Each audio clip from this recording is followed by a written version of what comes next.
በጣም ቀላል ግን በጣም ምርጥ ስትራቴጂ ላሳያችሁ ፈልጋለሁ። የሚገርማችሁ በየቀኑ ይፈጠራል ደግሞ።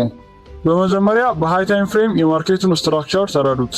ማርኬቱ ቡሊሽ ነው ወይስ ቤሪሽ ነው? ትሬንዱ ምን እንደሆነ ከተረዳችሁ በኋላ ከትሬንዳችሁ ጋር የሚገጥመውን ፌር ቫልዩ ጋፕ አግኙ። ከዚያም የ5 ደቂቃ ወይም የ15 ደቂቃውን ቻርት ክፈቱት። እዛው ፌር ቫልዩ ጋፕ ውስጥ ሊኩዊዲቲ እስከሚወጣ ድረስ ጠብቁ። ሊኩዊዲቲ ከወጣ በኋላ በእነዚህ አይነት ቡሊሽ ካንድል ወዲያው ሪጀክሽን ማሳየት አለበት። እነዚህን ማረጋገጫዎች ካገኛችሁ ወዲያው ትሬድ መውሰድ ትችላላችሁ። ትሬዱን ከከፈታችሁ በኋላ ስቶፕ ሉዛችሁን ሊኩዊዲቲን ከወሰደው ካንድል በታች አድርጉት። ከዚያም 1 to 3 ሪስክ ቱ ሪዋርድ ሬሽዮ ታርጌት አድርጉ። እስቲ በኔዘርላንድ ዩኤስዲ ላይ ይህን ምሳሌ በተግባር እንየው። እንደምታዩት ፕራይስ 1 hour ፌር ቫልዩ ጋፕ ጋር ሪትሬስ አድርጎ ደርሷል። ከዛም በ15 ደቂቃ ቻርት ላይ ፕራይስ ሊኩዊዲቲ ያስወጣና ሌላ ጠንካራ ቤሪሽ ካንድል አሳየን። እዛው ጋር ትሬድ ገባን።